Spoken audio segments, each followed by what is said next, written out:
கண்ணெல்லாம் வீங்கி போய் கிடக்குது. 100 ரூபா காசு கேட்குறாங்க. இப்போ செம்ம மாசாக இருக்குது இந்த இடமே. காலையில் வந்து உட்காந்துடலாம் நம்மளுக்கு இந்த இடத்துல.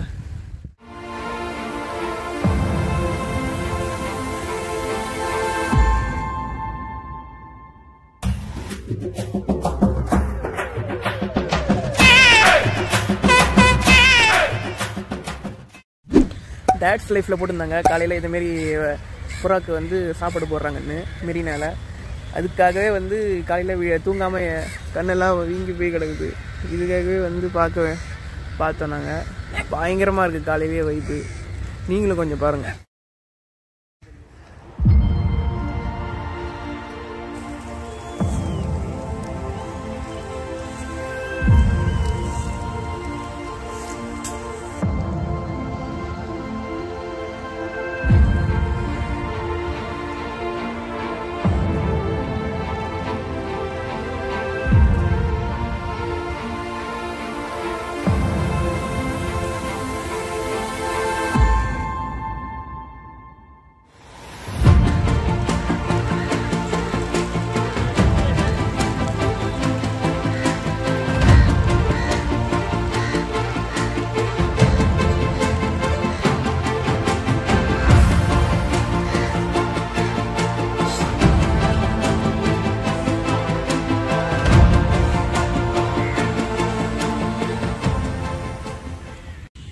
இந்த மெரினாவில் டெய்லியும் மினிமமே 1 லட்சத்துக்கு மேலே புறாவெல்லாம் வந்து டெய்லியும் வந்து சாப்பிட்டுட்டு போகுது.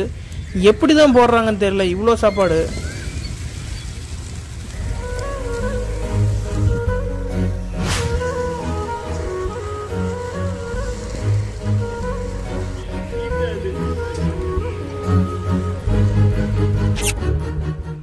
முக்கால்வாசி சாப்பாடு போடுறவங்க எல்லாம் வயசானவங்க தான் இருக்காங்க.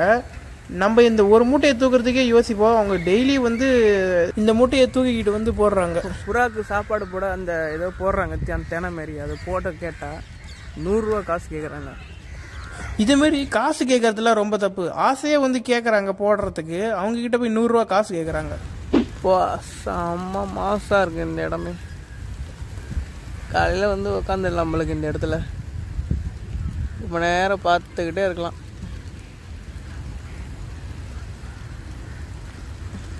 என்ன சூப்பராக இருக்குது. டேட்ஸ் லைஃப்பில் இந்த வீடியோவை பார்த்ததுலேருந்து எனக்கு ரொம்ப நாளாக ஆசை இங்கே வந்து பார்த்துட்டு போகணுன்னு சொல்லிட்டு. கடைசியில் ஒரு வழியாக நான் வந்து பார்த்துட்டேன். டெய்லி இதேமாரி பீச்சு வாக்கிங் வரும்போது அன்றைக்கி நடந்த ஸ்ட்ரெஸ்ஸு ஃபுல்லாக மறந்துட்டு நம்ம ஒரு தனி உலகத்தில் இருக்கிற மாதிரி ஒரு ஃபீல் ஆகும். அதனாலே காலையில் நிறைய பேர் இங்கே வந்து உட்காந்துக்கிட்டு இருக்காங்க.